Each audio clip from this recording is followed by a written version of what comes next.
This is amazing to me. In Baltimore, Ravens draft Lamar Jackson, last player of the first round, trade up to go get him. Great pick.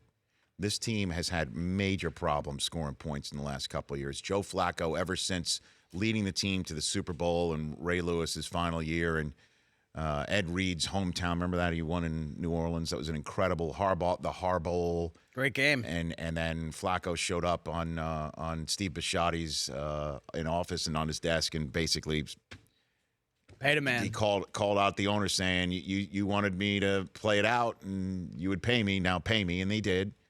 And ever since then, let's be honest, it just has been a very disappointing show, certainly on the offensive side of things for the Ravens since then. Now, you could say that he hasn't had many weapons at his disposal, and you could really say that about this offense. They have been challenged to score points, and they are not very dynamic at all. It's part of the reason, let's be honest, I know that there was a lot of talk about kneeling national anthem, folks in the Mid-Atlantic, right there where the Naval Academy is, and obviously just up the road from the Beltway, that they voted with their feet. But when you're not scoring points and Alex Collins comes out of nowhere as your most dynamic offensive player, you need to get somebody. Ravens did it. They got Lamar Jackson. Only issue is, we all know, Lamar Jackson told everybody, I'm a quarterback. I'm not running at the combine. I'm not running at my pro day. I'm not working out as a receiver. I'm not working out as anything but a quarterback. You want a quarterback, draft me. Ravens did it and said at that night that he's a quarterback. Flacco's our guy. Okay. How's this going to play out? Right. Because one thing is for sure, Lamar Jackson is too damn good with the football in his hands to have a helmet underneath his arm waiting to get on the field because Joe Flacco sits atop the depth chart at the only position Lamar Jackson insists that he will play in the NFL. That ain't happening too. So I thought, and I said this on the draft during our coverage on the NFL Network, and I said this here in this chair as well, hey, somebody's going to have to at some point sit Lamar Jackson down and say, look, we need you on the field. Flacco's our guy. When you're split out wide or whatever, we're not going to call you a wide receiver or what have you, but we've got to get you out there. So here's what they've decided to do. Checking out OTA practices, he's out there. But they're calling it, from what it appears, in Baltimore, a 2-quarterback set offense. So he's split with Flacco on the field, but he's not a running back, and he's not a wide receiver that comes back. They're still calling him a quarterback. Now, how does that work? Listen to how John Harbaugh explained how they're going about this process in Baltimore, mid-June, working this whole thing through. You want to find a way to get the most out of all your guys. I mean, Lamar's going to be on the team. I fully expect him to be active on game day. So, gosh, sure like him out there helping us, and he can play quarterback. So if we put 2 quarterbacks on the field at once, what options does it create for our offense? And that's what we tried to figure out. So he's back there throwing the ball. He's back there doing other things.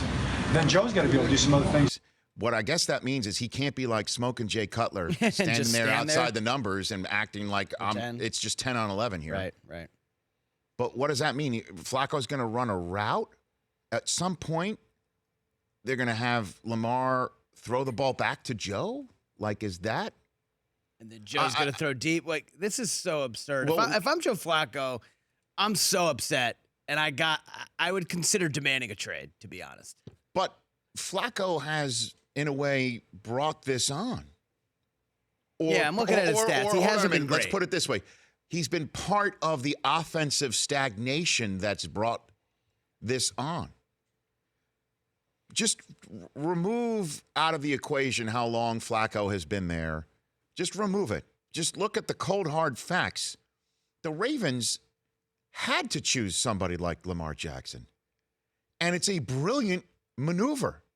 Now it's up to John Harbaugh to figure out how Lamar can be an active member of this unit while not feeling like he's, well, I guess it's if there's an ego that needs to be massaged, it's Flacco's ego for all the obvious. And Lamar Jackson, hey, Lamar, you're a rookie. We're going to play you wherever the heck we want.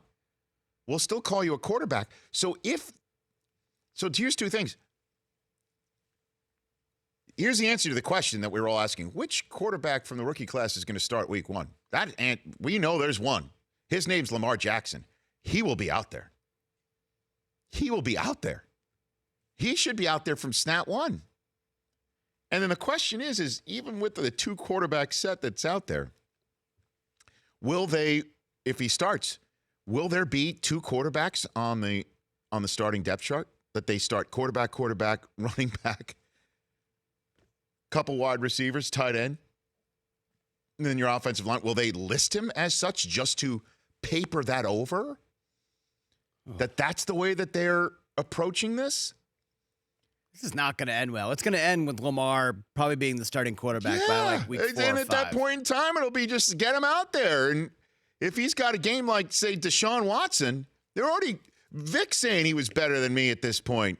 And you're right. And that will be obvious. You know, you look at the facts, Rich. The facts are this. In the last 3 seasons with Joe Flacco starting, the Ravens are 20-24, 52 touchdowns, 40 interceptions in the last 3 years. I mean, they had no been choice but to bring this kid in. Passer rating of 82. And see what he's got. And tell Flacco, it's a 2 quarterback set. You're still our guy. Until we see what this kid does with the ball in his hands. And you know who I think should be getting ready to pack a bag. He's RG3. Unfortunately. Yeah. Because, the reps that Flacco's not getting so far are going to Lamar Jackson based on all the reports of what's coming out of Ravens camp. This is a fascinating situation to me. It's rare. We don't see it very much. We have seen before young quarterbacks pushing veterans. We've seen that before. We've seen young quarterbacks take veterans' jobs. We have. But by calling both guys quarterbacks and playing them and coming up with what they're calling a 2-quarterback set, I've never heard that one before. And here's the thing. Yeah. They can't just cut Joe. That's what I was just thinking, and I looked it up. Well, even if they wanted to, they can because he's a $24 million cap hit. Well, they also need him. This is still a rookie quarterback. Let's not anoint anything here. Just because he's got a game like his game, and we've seen what, say, Deshaun Watson did in this game just last year when he came in with so many question marks in the first round, being a pick, coming from Clemson. How is it translatable to the next level? We've got his coach, Bill O'Brien, on the show on Friday. But they still need Joe there, just in case also Lamar gets hurt. If he's out there. The Rich Eisen Show, weekdays at noon Eastern on Audience.